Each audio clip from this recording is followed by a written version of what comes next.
बीरबल ही दीवानी के योग्य। अकबर बीरबल की कहानी। बादशाह अकबर की बेगम ने जिद पकड़ ली कि उनके भाई को दिल्ली का दीवान बना दिया जाए और बीरबल को दीवान के पद से हटा दिया जाए। बादशाह अकबर ने बेगम को बहुत समझाया और कहा कि हम उनके भाई को कोई दूसरा पद दे देते हैं, किंतु बेगम नहीं मानी। हारकर बादशाह बोले, ठीक है बेगम, कल हम तुम्हारे भाई को अपने साथ ले जाएंगे और उसे परखेंगे। यदि वह इस पद के योग्य लगा तो हम उसे दीवान बना देंगे। बेगम शांत हो गईं। उसे अपने भाई की बुद्धिमानी पर पूरा भरोसा था। अगले दिन बादशाह अकबर अपने साले के साथ दरगाह से लौट रहे थे। रास्ते में एक जगह उन्हें हाथी के पैर का निशान दिखाई दिया। वे अपने साले से बोले, 3 दिन तक इस निशान की देखभाल करो, यह निशान मिटना नहीं चाहिए। यदि ऐसा कर पाए तो तुम्हारी दीवानी पक्की। यह कहकर बादशाह अकबर लौट गए। उनका साला वहीं रुककर हाथी के पैर के निशान की देखभाल करने लगा। 3 दिन तक भूखे प्यासे रहकर उसने निशान को वहां से मिटने नहीं दिया। चौथे दिन सुबह सुबह उसने दरबार में आकर बादशाह अकबर को बता दिया कि वह उस निशान को बचा पाने में कामयाब हो गया है। अगले दिन बादशाह अकबर ने बीरबल को बुलाया और उसी जगह ले आए जहां उनके साले ने हाथी के पैर के निशान की रक्षा की थी। बादशाह अकबर ने वहां पहले से ही हाथी के पैर का एक नया निशान बनवा दिया था। बीरबल को वह निशान दिखाते हुए बादशाह अकबर बोले, बीरबल, 3 दिन तक यह निशान यहीं मौजूद रहना चाहिए, अन्यथा तुम्हारी दीवानी गई समझो। बादशाह अकबर लौट गए। बीरबल ने अपने सेवकों से 10 हाथ लंबी रस्सी मंगवाई और जमीन नापने लगे। उसे ऐसा करते देखकर आसपास के निवासियों ने पूछताछ की। इस पर बीरबल ने बताया, इस निशान से 10 हाथ की दूरी तक के सभी मकान तोड़े जाएंगे। वही देख रहा हूं कि कितने मकान आ रहे हैं। यह सुनते ही सब लोग डर गए। बहुत से लोगों के मकान इस सीमा के अंदर थे। वे बीरबल से बचाव की प्रार्थना करने लगे। बीरबल ने उन सभी लोगों से 500 से 1000 रुपए तक वसूले। इस तरह उसने 1 लाख रुपए एकत्र किए और कहा, अब तुम लोगों के मकान बच जाएंगे, किंतु यह हाथी के पैर का निशान यहाँ पर 3 दिन तक मौजूद रहना चाहिए, अन्यथा तुम्हारे रुपए भी जाएंगे और मकान भी नहीं बचेंगे। सभी लोगों ने बीरबल को विश्वास दिलाया कि वे इस निशान को 3 दिन तक मिटने नहीं देंगे। बीरबल को भी विश्वास था कि वे लोग जरूर इस निशान की रक्षा करेंगे। बीरबल अपने घर लौट आए और 3 दिन तक आराम किया। इसके बाद दरबार में जाकर 1 लाख रुपए शाही खजाने में जमा करवाकर उसकी रसीद प्राप्त की। फिर वह बादशाह से मिलने दरबार की चोर चल दिए। दरबार में पहुंचकर बीरबल ने बादशाह अकबर को सलाम किया। फिर कहा, हुजूर, हाथी के पैर के निशान अब भी वहां मौजूद हैं और यह उसकी रक्षा के लिए मिले 1 लाख रुपए की रसीद है। बादशाह अकबर हैरान हो गए। जब उन्हें सारी बात मालूम पड़ी तो उन्होंने अपने साले को दरबार में बुलाया और कहा, तुमने हाथी के पैर के निशान की 3 दिन तक भूखे प्यासे रहकर रक्षा की और मिला कुछ भी नहीं। उधर बीरबल को जब यही आदेश दिया तो उन्होंने बड़ी सफाई से खुद वहां उपस्थित न रहकर उस निशान की रक्षा की तथा शाही खजाने के लिए 1 लाख रुपए भी इकट्ठे कर लिए। अब तुम ही बताओ, दिल्ली का दीवान बनने योग्य कौन है? बादशाह का साला शर्म से पानी पानी हो गया। वह चुपचाप सिर झुकाकर दरबार से चला गया। बीरबल से पूछे गए 3 प्रश्न। एक दिन भरी सभा में उन दरबारियों ने अकबर के बारे में कहा कि अगर बीरबल हमारे 3 प्रश्नों का उत्तर दे देंगे तो हम मानेंगे कि बीरबल से कोई बुद्धिमान नहीं। बीरबल की बुद्धि की परीक्षा लेने के लिए बादशाह अकबर हमेशा तैयार रहते थे। यह बात राजा अकबर ने भी कही थी। 3 प्रश्न कुछ इस प्रकार के थे। प्रश्न 1, सर्वेक्षण में कितने तारे हैं?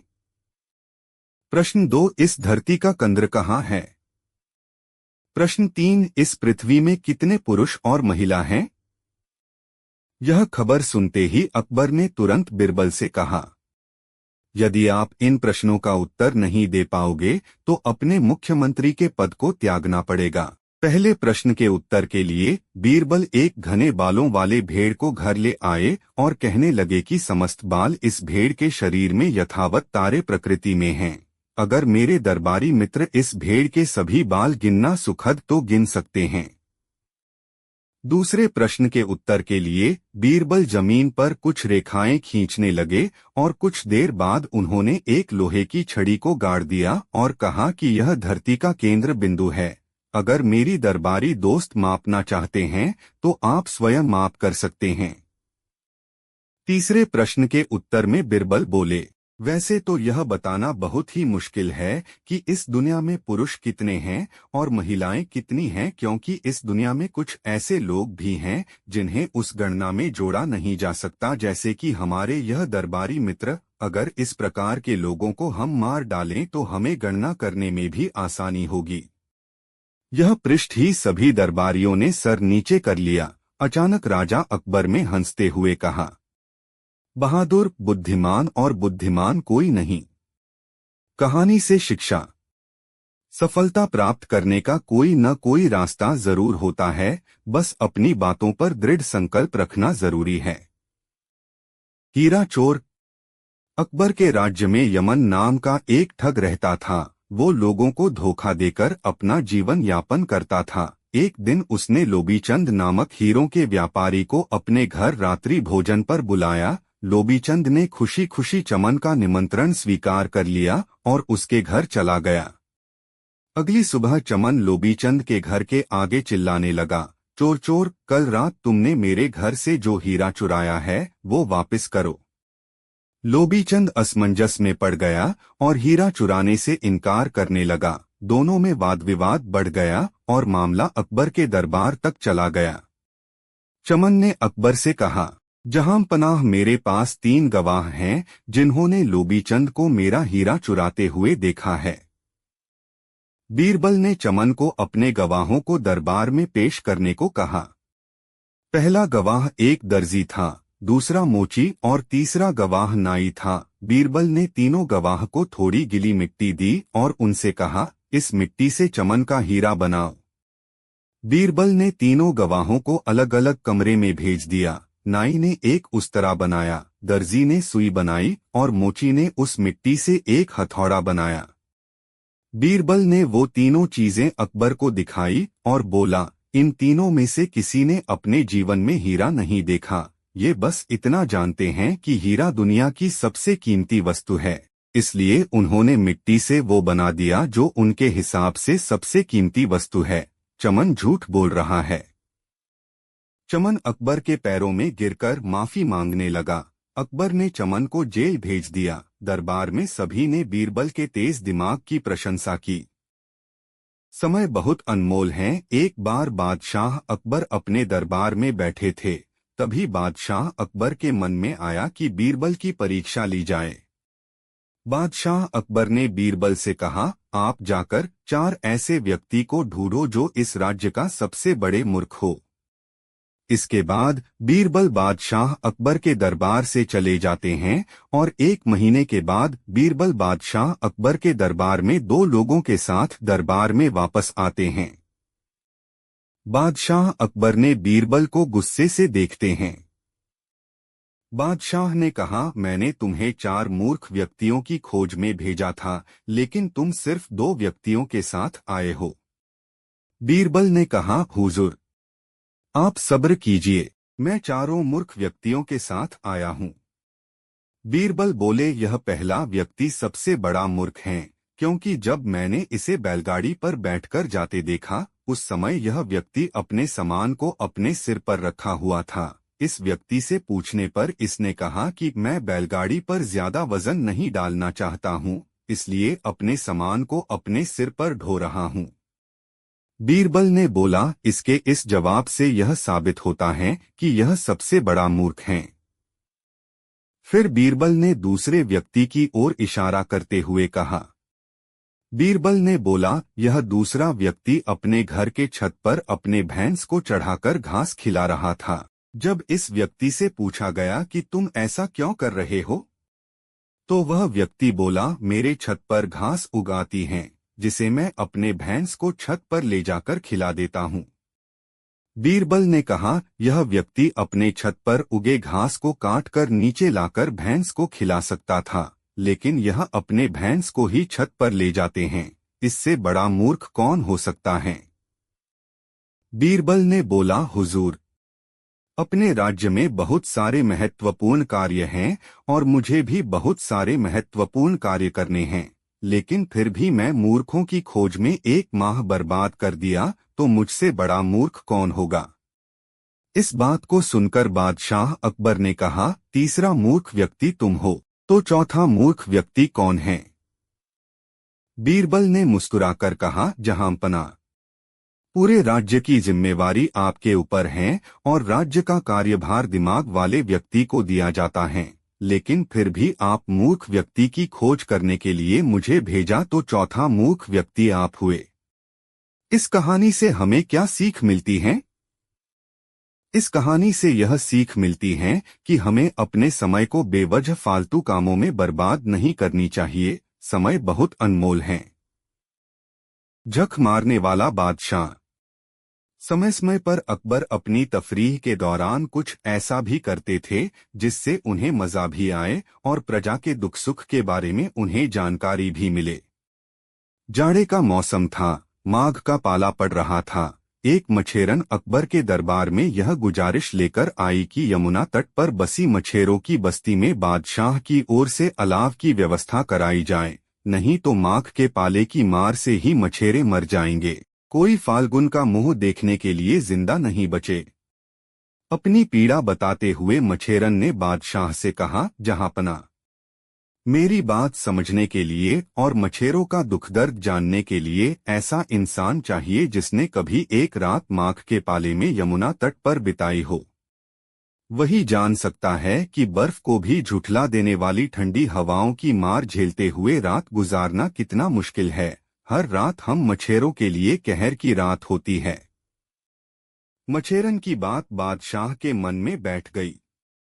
उन्होंने मछेरन के साथ एक प्यादे को भेज दिया कि वह जाकर उसकी बस्ती देख आए। उस बस्ती में राज्य की ओर से हर रात अलाव जलाने का इंतजाम कराने का फरमान भी जारी कर दिया। इसके बाद बादशाह अकबर ने मन ही मन फैसला किया कि वे मछेरों की बस्ती में जाकर रहेंगे ताकि वे जान सकें कि माघ की इस ठंड में गरीब मछेरे किस तरह रहते हैं।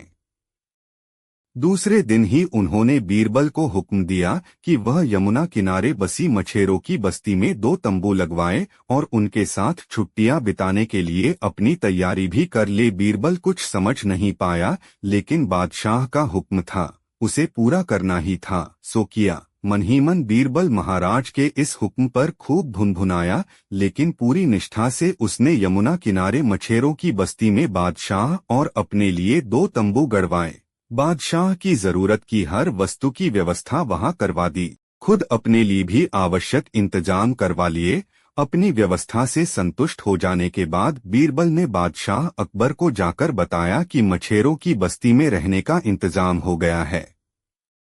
अकबर ने जब सुना तो उसने बीरबल से कहा, मैं मछेरों की बस्ती के लिए प्रस्थान करता हूँ, तुम भी अपने घर पर यह खबर दे दो कि एक जरूरी काम से तुम मेरे साथ 7 दिनों के लिए निकल रहे हो और इसके बाद तुम फौरन मछेरों की बस्ती में पहुंच जाओ। वहां रहने वालों की जीवन शैली, उनके आमोद प्रमोद, तीज त्योहार, सभ्यता, संस्कृति, धार्मिक और पारंपरिक मान्यताएं, उनकी रूढ़ियां, ऐसी बहुत सी बातें हैं जिनकी जानकारी रखना सत्ता का धर्म है। हम लोग मछेरों की जीवन प्रणाली के बारे में कुछ भी तो नहीं जानते। चलो इस अवसर का उपयोग करें, मनोरंजन के साथ जानकारियां भी बढ़े। इससे अच्छा सीखने का उपाय भी क्या है?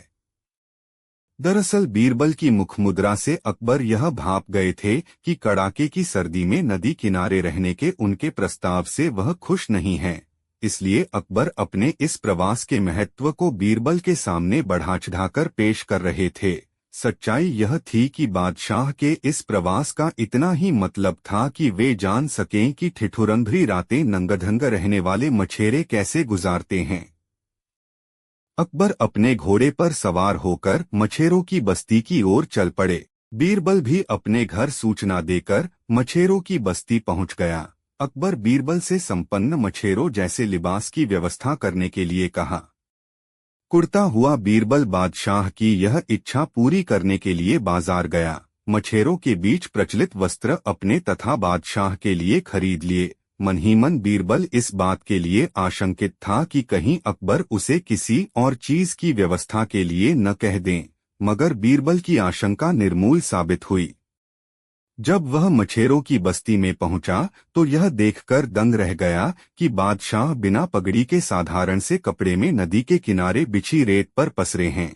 नर्म गुनगुनी धूप का आनंद उठाने की तबीयत बीरबल की भी हुई और वह भी अपने वस्त्र उतारकर अधोवस्त्र में ही अकबर के पास जाकर बालू पर लेट गया।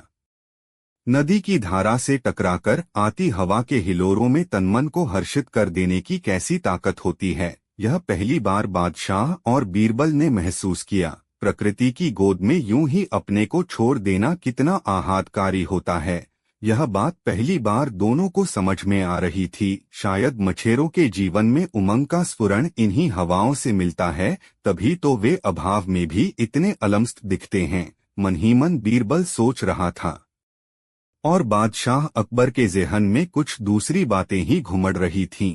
बादशाह सोच रहे थे कि जब यमुना तट पर प्रवास हो ही रहा है तो क्यों न 2-4 दिन बिल्कुल मछेरों की तरह की जिंदगी जी ली जाए। यह ख्याल मन में आते ही अकबर ने बीरबल को आवाज दी, बीरबल जहां पनाह। बीरबल अपने स्थान से उठकर बादशाह अकबर के पास पहुंच गया। बीरबल, क्यों न हम लोग आज से मछेरों जैसी दिनचर्या अपना लें। बहुत मजा आएगा। मैं सोचता हूँ कि यमुना में मछली मारना एक अच्छा तजुर्बा देगा, है न? तुम ऐसा करो, सामने मछेरों की बस्ती में जाकर 2-4 बंसी खरीद कर ले आओ, आज हम लोग बंसी। अधूरा आदेश। अकबर ने अपनी तीमारदारी के लिए एक नया नौकर रखा। नौकर को उन्होंने कहा कि वह अपने ढंग से समझे कि उन्हें किस वक्त किस चीज की जरूरत होती है और उनके किस कथन का क्या अर्थ होता है। नौकरी पाने के बाद उनका यह नया नौकर सुलेमान बहुत खुश हुआ, मगर उसकी खुशी थोड़ी देर में ही समाप्त हो गई, क्योंकि महल के नौकरों से उसे मालूम हुआ कि बादशाह अपने तीमारदार में इतनी खूबियां चाहते हैं कि एक आदमी में उतनी खूबियां हों, यह संभव ही नहीं है। जैसे बादशाह जब बिस्तर से उतरते हैं तो उनका तीमारदार उनकी चप्पलें उनके पाँव के पास बिना मांगे ही रखता है।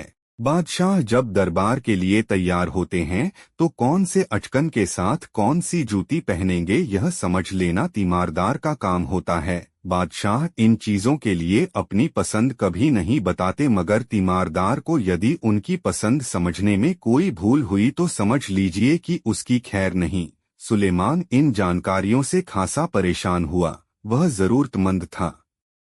परिवार के भरण पोषण के लिए उसे नौकरी की जरूरत थी, मगर बादशाह की तीमारदारी के काम में उसे जो जोखिमें बताई गई थीं, उससे उसका आत्मविश्वास डगमगा गया था। लेकिन उसने हिम्मत नहीं हारी। बादशाह का तीमारदार बने रहने के लिए उसने अकबर के हर रंगढंग को बारीकी से समझना शुरू कर दिया। इस तरह 2 दिनों में ही उसे यह बात समझ में आ गई कि कब बादशाह पानी चाहते हैं और कब उन्हें शरबत देना है, किस समय बादशाह की जूती उतारनी है और किस समय पहनने को चप्पल देनी है। इस तरह उसका खोया आत्मविश्वास वापस आने लगा। अभी उसे बादशाह की तीमारदारी में लगे 3-4 दिन ही बीते थे कि एक सुबह बादशाह ने जगते ही सुलेमान से कहा, बुला लाओ। सुलेमान बादशाह का आदेश सुनने के बाद कमरे से बाहर चला गया। कमरे के बाहर पहुंचने के बाद वह परेशान हाल इधर उधर चहलकदमी करने लगा। बार बार उसके मन में सवाल उठता, किसे बुलाकर लाऊं? न जाने बादशाह ने किसे बुलाकर लाने को कहा है। वह इसी उधेड़बुन में लगा था कि बादशाह से मिलने के लिए कुछ जरूरी दस्तावेजों के साथ बीरबल वहां पहुंचा। सुलेमान पर उसकी नजर पड़ी। बीरबल ने सुलेमान की हालत देखी तो उसे यह जानने की उत्सुकता हुई कि बादशाह का यह खास तीमारदार यूं परेशान सा क्यों है। इसलिए उसने सुलेमान से पूछा, क्या बात है सुलेमान, यह सुबह सुबह तुम्हारे चेहरे पर मुर्दनी सी क्यों छाई हुई है?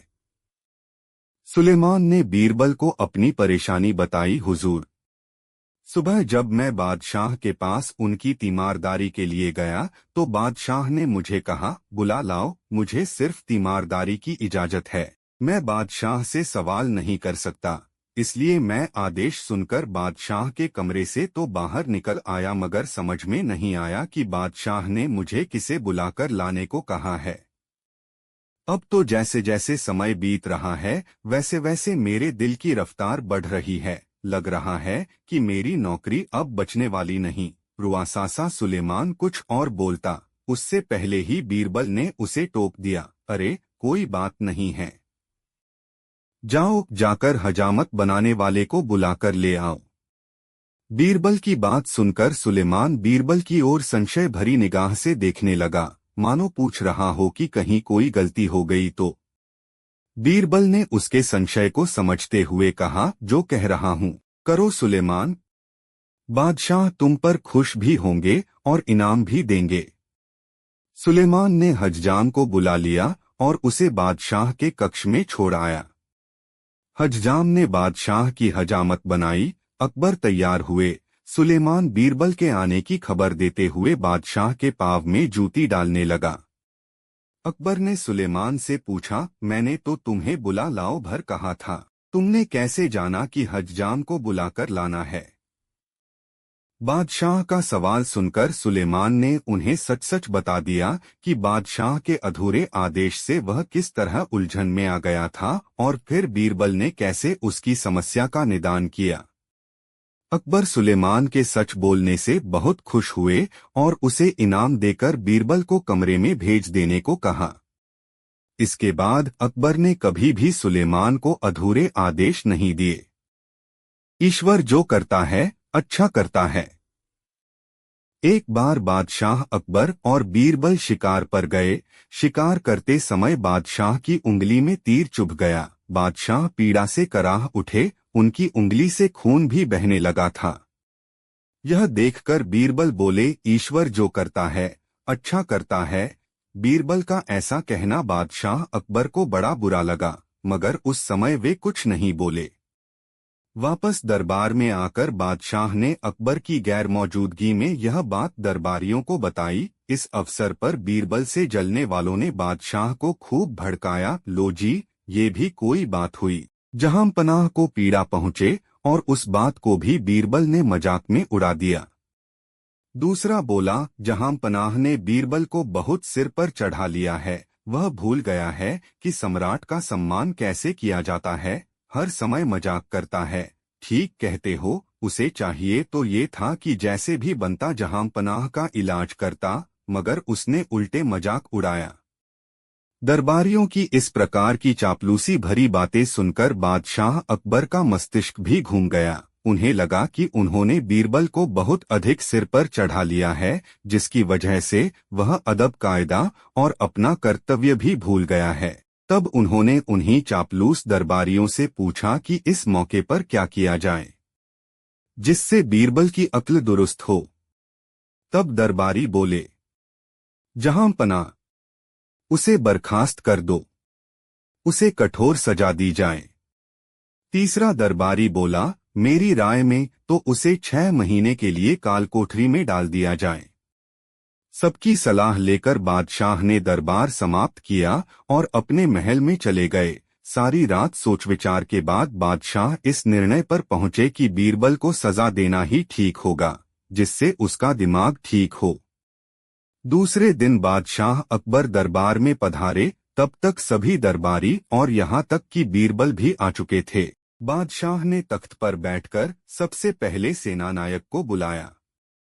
सेना नायक के हाजिर होने पर उन्होंने आदेश दिया, बीरबल को बंदी बनाकर कारागार में डाल दिया जाए। बादशाह के इस आदेश से चापलूस दरबारियों को छोड़कर सभी हक्के बक्के रह गए, स्वयं बीरबल भी। मगर शीघ्र ही उन्हें समझ में आ गया कि कल उनकी गैरहाजिरी में उनसे जलने वाले दरबारियों ने किसी बात पर महाराज के कान भर दिए हैं, जिससे बादशाह सलामत नाराज हैं। आठ बिना कारण पूछे वे सेना नायक के साथ चले गए। सेना नायक ने उन्हें कारागार में डाल दिया। इससे बादशाह अकबर और चापलूस दरबारी संतुष्ट हो गए। इसी प्रकार कुछ दिन गुजर गए। बादशाह का मन शिकार पर जाने को हुआ, मगर किसे लेकर जाएं यह उनकी समझ में न आया। काफी सोच विचार के बाद उन्होंने अकेले ही शिकार पर जाने का निर्णय लिया।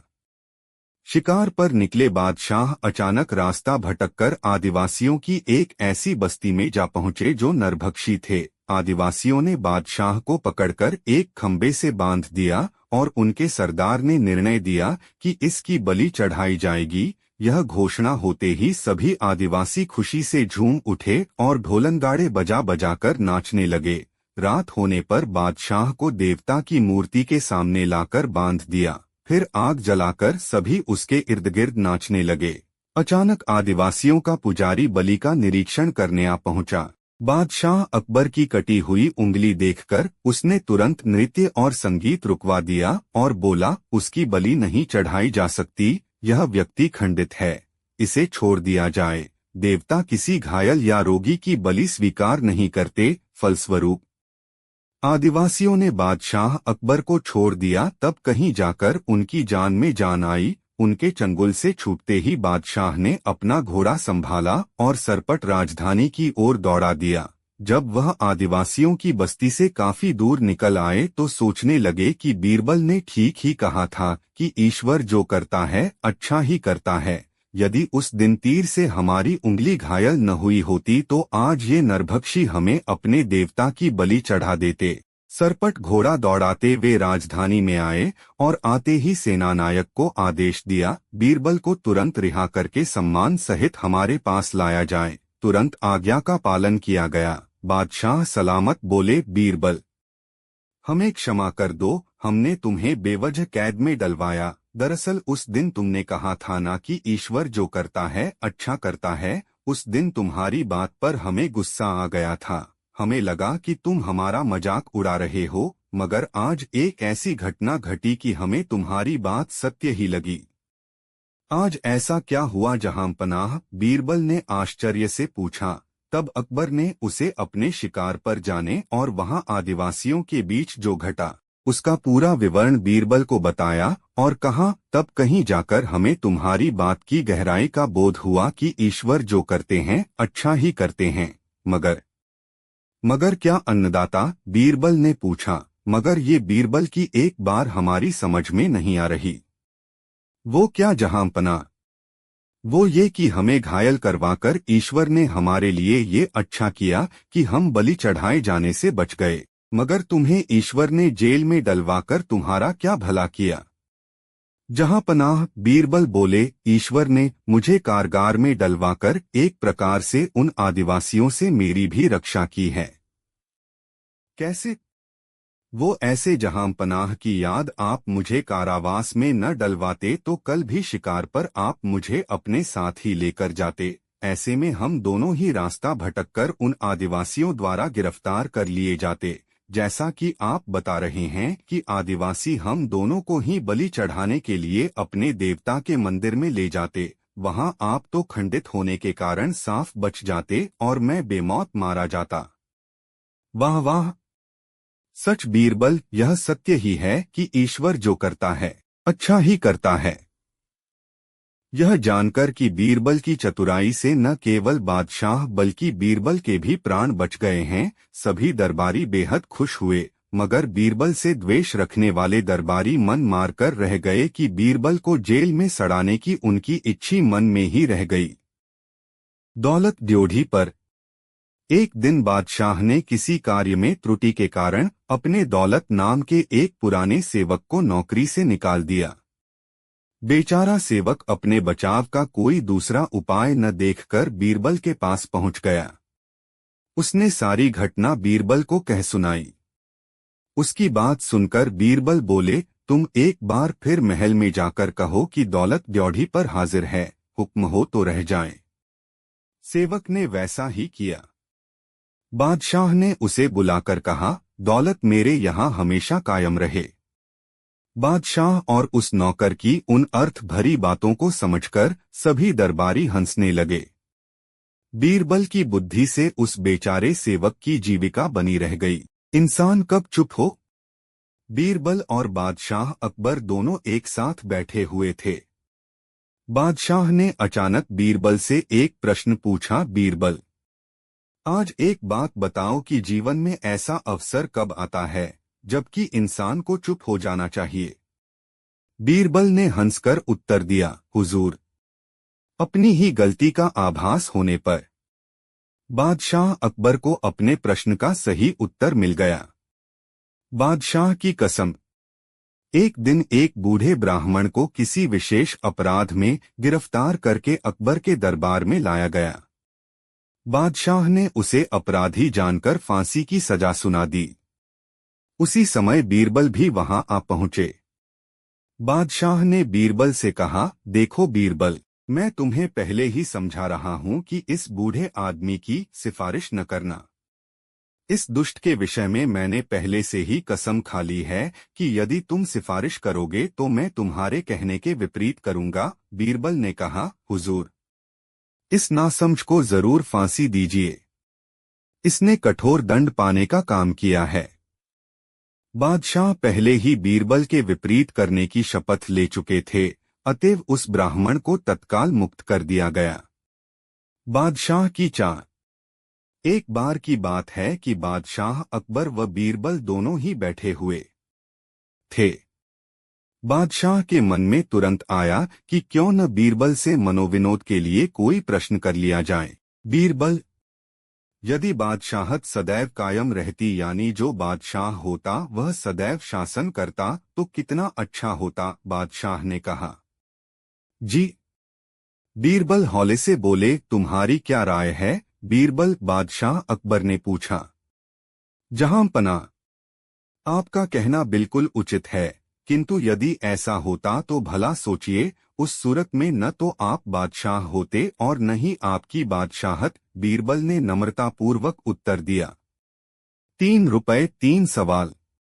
एक दिन अकबर बादशाह के दरबारियों ने बादशाह से शिकायत की, हुजूर, आप सब प्रकार के कार्य बीरबल को ही सौंप देते हैं, क्या हम कुछ भी नहीं कर सकते? बादशाह ने कहा, ठीक है, मैं अभी इसका फैसला कर देता हूं। उन्होंने एक दरबारी को बुलाया और उससे कहा, मैं तुम्हें 3 रुपए देता हूं, इनकी 3 चीजें लाओ। हर एक की कीमत 1 रुपया होनी चाहिए। पहली चीज यहां की होनी चाहिए, दूसरी चीज वहां की होनी चाहिए, तीसरी चीज न यहां की हो न वहां की हो। दरबारी तुरंत बाजार गया। दुकानदार के पास जाकर उसने उससे ये तीनों चीजें मांगी।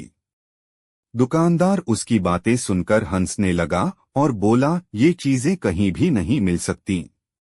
उन तीनों चीजों को दरबारी ने अनेक दुकानों पर खोजा, लेकिन जब उसे तीनों चीजें कहीं भी नहीं मिली तो निराश होकर दरबार में लौट आया। उसने बादशाह अकबर को आकर बताया, ये तीनों चीजें किसी भी कीमत पर कहीं भी नहीं मिल सकती। अगर बीरबल ला सकें तो जानेंगे। अकबर बादशाह ने बीरबल को बुलाया और कहा कि जाओ ये तीनों चीजें लेकर आओ। बीरबल ने कहा, हुजूर, कल तक ये चीजें अवश्य आपकी सेवा में हाजिर कर दूंगा। अगले दिन जैसे ही बीरबल दरबार में आए तो बादशाह अकबर ने पहले दिन वाली बात को याद दिलाते हुए पूछा, क्यों, क्या हमारी चीजें ले आए? बीरबल ने फौरन कहा, जी हाँ, मैंने पहला रुपया एक फकीर को दे दिया जो वहां से भगवान के पास जा पहुंचा। दूसरा रुपया मैंने मिठाई में खर्च किया जो यहाँ काम आ गया, और तीसरे रुपए का मैंने जुआ खेल लिया जो कि न यहाँ काम आएगा न वहां अर्थात परलोक में। उनकी बात सुनकर सभी चकित रह गए और अकबर ने बीरबल को बहुत सा इनाम दिया। बाग और बेगम। एक दिन बादशाह जंगल में शिकार खेलने के लिए जा रहे थे। रास्ते में उन्होंने एक जंगली औरत के लड़का पैदा होते देखा। वह औरत लड़का जनते ही उसे टोकरे में रखकर अपने सिर पर उठाकर खुशी खुशी गांव को चली गई। बादशाह ने उसको ऐसा करते देख मन में विचार किया कि आखिर यह भी तो एक औरत ही है, फिर हमारी बेगमें जब बच्चे को जन्म देती हैं तो इतने नखरे क्यों दिखाती हैं। घोड़ों पर सवार अकबर व बीरबल कुछ बतलाते हुए, जबकि सामने से एक ग्रामीण औरत टोकरे में बच्चे को लेकर आती हुई। बादशाह का मन बेगमों की तरफ से फिर गया और उसी दिन से उन्होंने बेगमों से बोलचाल बंद कर दी। बेगमें बादशाह की इस नाराजगी से बहुत घबरा गई। अब उन्हें लाचार होकर बीरबल की शरण में जाना पड़ा। बीरबल ने उन्हें उनका दुख दूर करने का वचन दिया और बोला, बागबानों से बाग सींचने को मना कर दो। बेगम ने अकबर बादशाह के प्रश्न का उत्तर दिया तो उनका मलाल जाता रहा। बेगमों ने वैसा ही किया। चंद दिनों में ही पानी के अभाव में बाग के सारे पौधे मुरझा गए। यह देखकर बादशाह बहुत क्रोधित हुए। बादशाह ने बेगमों से पूछा, बाग सींचने की मनाही क्यों की गई और किसने की? बेगमें बोली, स्वामी, हमारी आज्ञा से मालियों ने बाग सींचना बंद किया था। हम लोगों ने विचार किया कि जब जंगल के पेड़ पौधे बिना सींचे ही हरे भरे रहते हैं तो इस बाग के पेड़ों को सींचने की क्या आवश्यकता है। बादशाह बेगमों की मंशा ताड़कर चुप रह गए। बेगमों के प्रति उनके दिल का मलाल भी जाता रहा। हरम के वरिष्ठ सदस्य, जिनमें हमीदा बानो और गुलबदन भी शामिल थे, अकबर की अंतहीन अनुपस्थिति के दौरान फतेहपुर सीकरी में ही रहे। उन्हें उम्मीद थी कि बादशाह किसी भी दिन लौट आएंगे। नहीं शहर को छोड़ा गया था, जैसा कि बाद में सुझाव दिया गया था, क्योंकि कई दरबारी और हरम के सदस्य शहर में ही रह गए थे, बल्कि धीरे धीरे इसकी जीवंतता और उत्साह में कमी आ रही थी, क्योंकि बादशाह की अनुपस्थिति वर्षों और फिर दशकों तक चली गई। यह भी प्रस्तावित किया गया है कि एक बांध टूटने के बाद शहर में अचानक पानी की कमी हो गई थी। लेकिन हकीम अबुल फतह गिलानी, जो फतेहपुर सीकरी में रुके थे, अकबर की अनुपस्थिति से बहुत अधिक आश्चर्यचकित और दुखी थे। उन्होंने कभी भी पानी की कमी का उल्लेख नहीं किया। निश्चित रूप से बादशाह की अनुपस्थिति का यही कारण रहा होगा।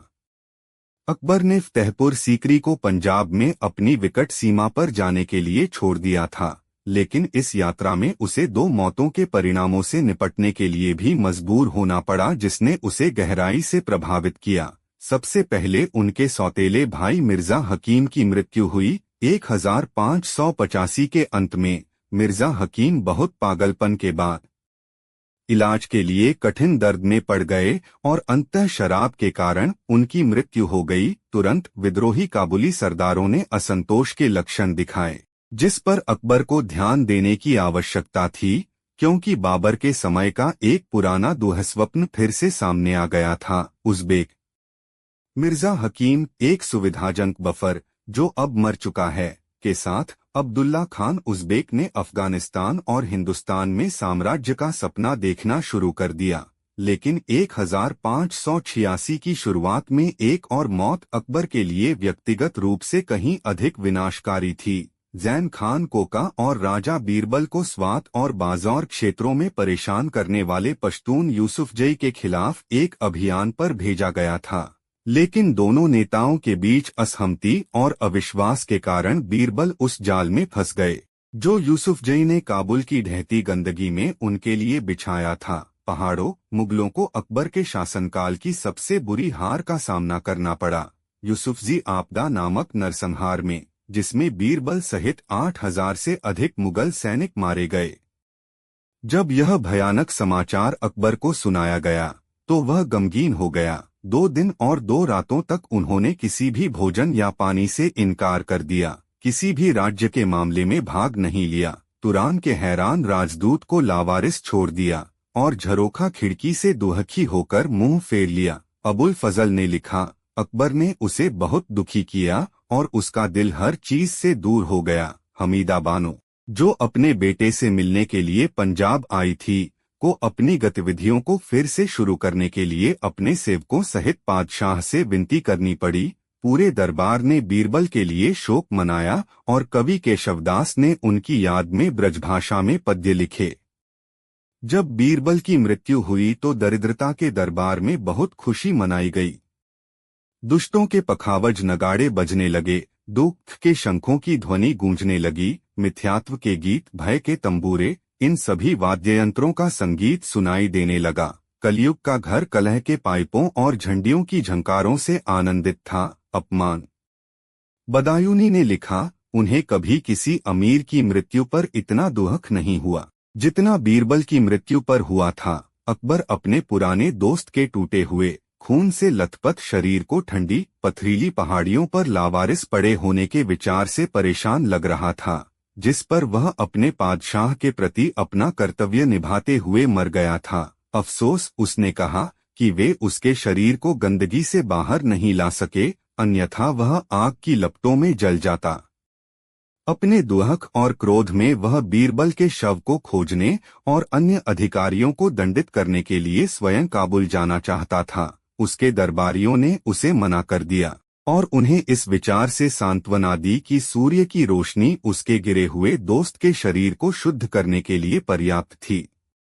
अकबर ने अबुल फजल से स्वीकार किया, इस हृदय विदारक दुर्घटना से उसकी बुलंद कंपनी के सुखों की यादें बहुत कड़वी हो गई हैं और इस अचानक विपत्ति ने मेरे दिल को बहुत पीड़ित किया है।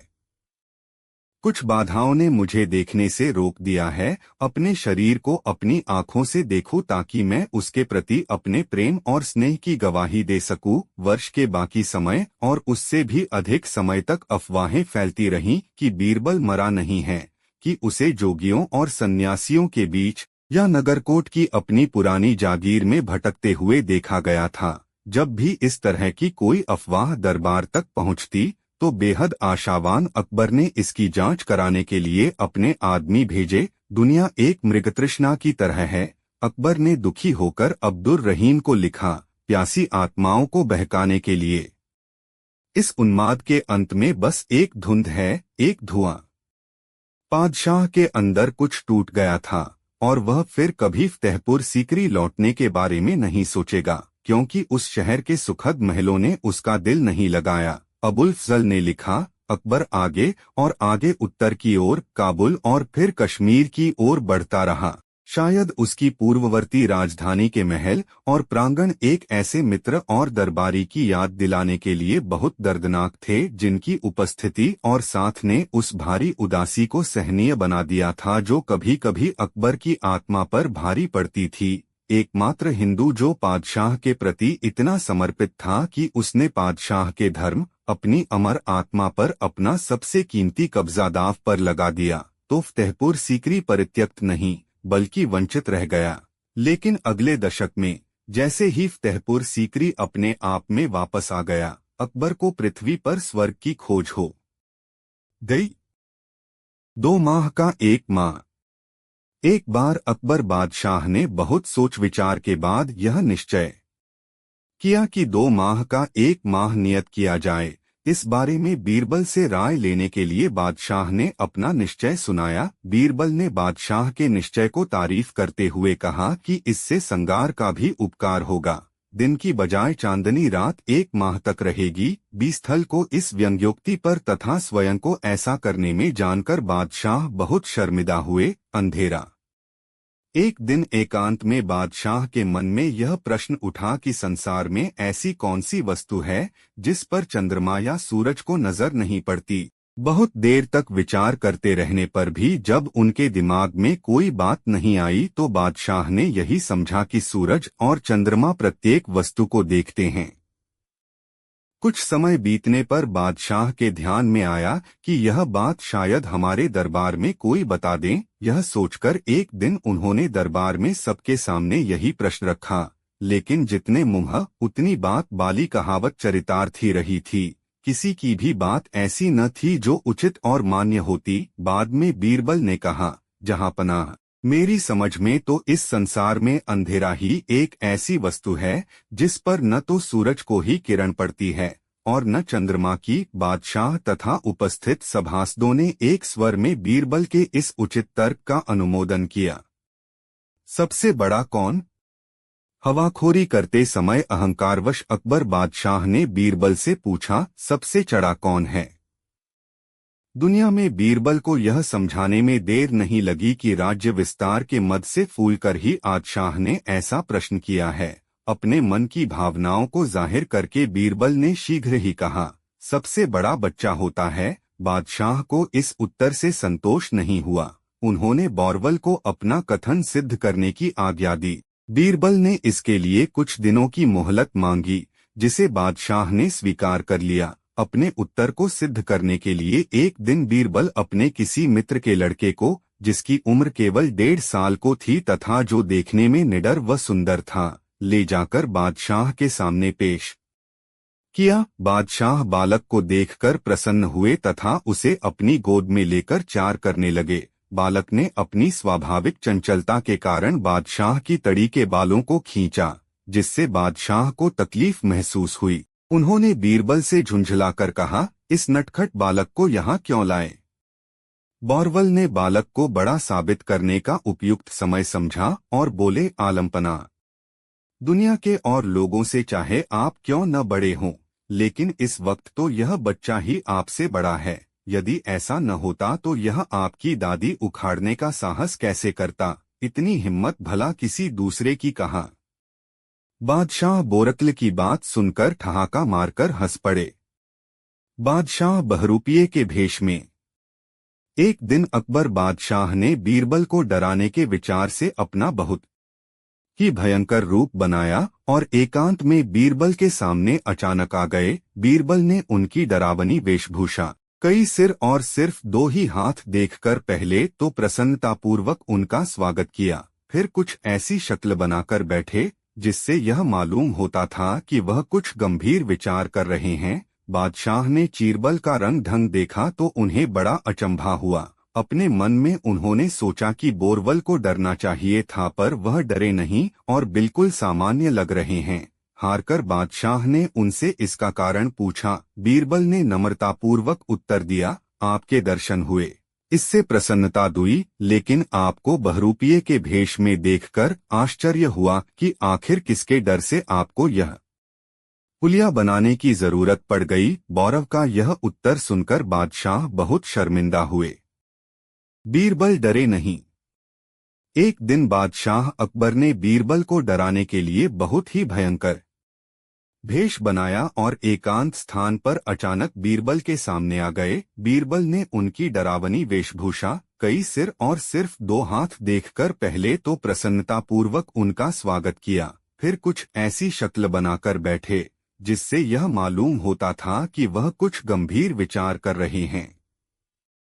बादशाह ने बीरबल का रंगढंग देखा तो उन्हें बड़ा आश्चर्य हुआ। उन्होंने सोचा कि बीरबल को डरना चाहिए था, पर वह नहीं डरे और बिल्कुल सामान्य लग रहे हैं। हारकर बादशाह ने उनसे इसका कारण पूछा। बीरबल ने नम्रतापूर्वक उत्तर दिया, आपके दर्शन हुए, इससे प्रसन्नता हुई, लेकिन आपको बहरूपिये के भेष में देखकर आश्चर्य हुआ कि आखिर किसके डर से आपको यह हुलिया बनाने की जरूरत पड़ गई। बीरबल का यह उत्तर सुनकर बादशाह बहुत शर्मिंदा हुए। नकल की सजा।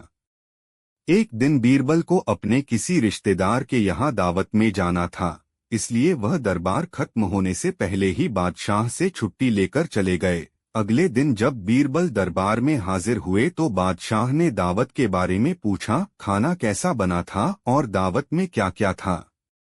बीरबल ने कई पकवानों के नाम बताए। वह आगे और भी बताने जा रहे थे कि बादशाह ने उन्हें किसी काम में उलझा दिया, जिससे दावत का वर्णन अधूरा रह गया। यह बात हुए हफ्तों बीत गए। एकाएक एक दिन बादशाह को याद आया कि उस दिन बीरबल ने दावत की भोज्य सामग्री का वर्णन अधूरा छोड़ दिया था। इसलिए उन्होंने बीरबल की स्मरण शक्ति को परखने का निश्चय किया। वे बोले, बीरबल, और क्या? बीरबल तत्काल समझ गए कि उस दिन दावत में बनी हुई चीजों के नाम बताते बताते बादशाह ने उन्हें दूसरे काम में उलझा दिया था और वर्णन अधूरा रह गया था। बादशाह उसी वर्णन को पूरा करने की गरज से यह प्रश्न पूछ रहे हैं। यह विचार कर बीरबल ने फौरन ही उत्तर दिया, और क्या? कढ़ी। बीरबल की इतनी अच्छी स्मरण शक्ति से बादशाह बहुत प्रसन्न हुए। उन्होंने